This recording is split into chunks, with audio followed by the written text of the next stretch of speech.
You're tuned in to WCRF, the Coral Reef Agriculture Podcast. I'm Dylan, your host for this month's episode. We all know there's always new trends going around, whether it be fashion, dances, hair, you name it. But have you also considered that our food and drinks go through these trends too? Foods like Oreos and hot Cheetos and drinks like boba and Celsius are most likely things you've tried before. But have you ever stopped to think, how are these foods made? What kinds of agricultural processes make the production of these popular foods? All that and more will be explored through today's episode. So let's dig in. Let's start off with a classic, Oreos.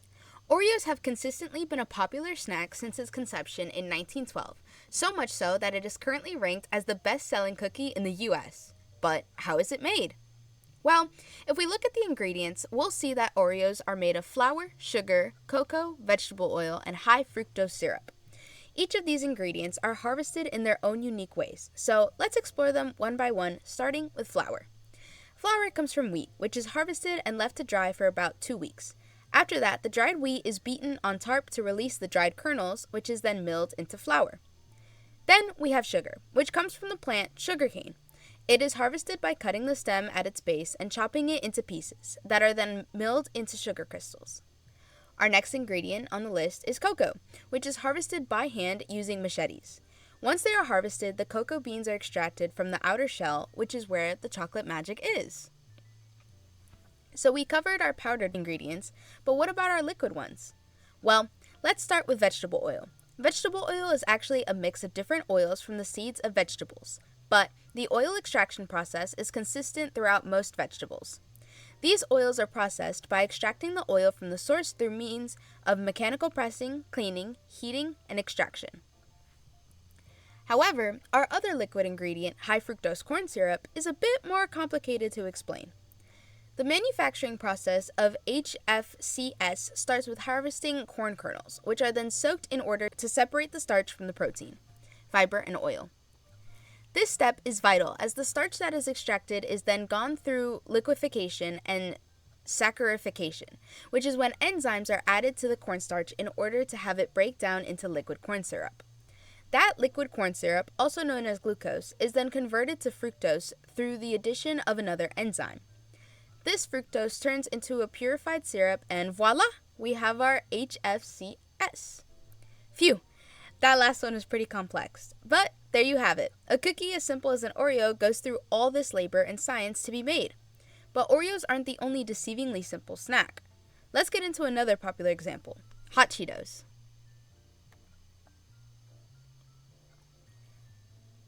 Cheetos are a popular cheese chip, but hot Cheetos give it a spicy twist. This popular snack is a fan favorite among those who venture for some spice in their life. But how is the punchy flavor of the hot Cheeto made? Well, just like how we investigated the ingredients of Oreos, we'll do the same thing here. The main ingredients of hot Cheetos include enriched cornmeal, vegetable oil, yeast extract, citric acid, and cheddar cheese. Yikes, what a mouthful. Let's start with the enriched cornmeal. If you couldn't guess, cornmeal is harvested from field corn, which is then dried and milled, similarly to the way wheat is harvested. After the drying and milling process, nutrients are added to the meal to enrich it. And there you have it, enriched cornmeal.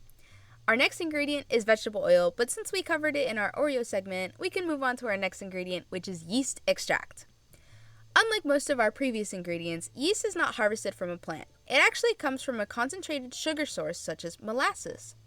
However, in order to get yeast extract, it has to go through autolysis, which is a process where heat is applied to the yeast in order to convert proteins into amino acids, vitamins, and minerals. After that, the savory extract separates itself from the yeast, which is then dried into a fine powder or paste. Citric acid, our next ingredient, is also extracted through a sugar source, but the process is a bit different. The sugar source is fermented using a fungus to convert the sugars into citric acid, and after that, the acid is filtered and purified using lime and sulfuric acid. The end result creates a sour powder that is often used as a substitute for lime. Our final ingredient is cheddar cheese, which is harvested through milk, but goes through a complex process to become cheese. First, the milk is separated into lumps, which are then stacked together and flipped to release whey, a protein commonly found in milk. The lumps, also referred to as curds, are then milled, salted, and aged to develop that classic cheddar cheese flavor.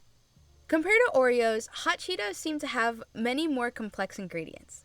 Although these ingredients may not be harvested through plants, agriscience is still used to make all these ingredients possible.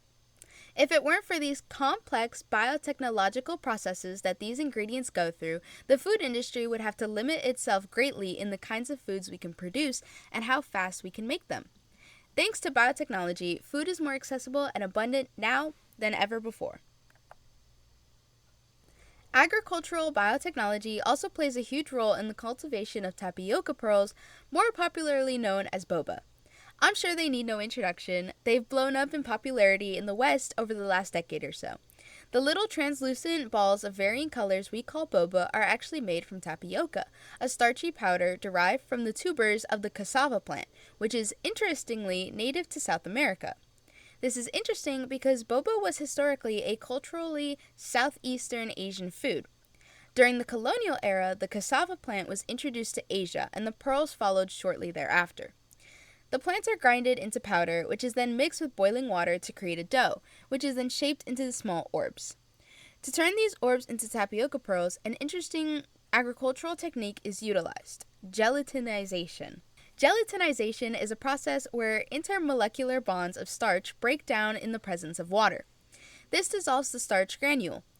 The pearls created earlier are placed in a shallow pan, which are then placed inside of a brick oven. The pans are covered with a towel soaked in oil or fat to prevent burning the starch.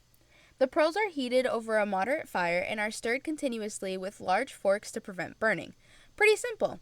This is what gives the pearls their chewy texture. Now, it's true that some places make their own boba, but most do not.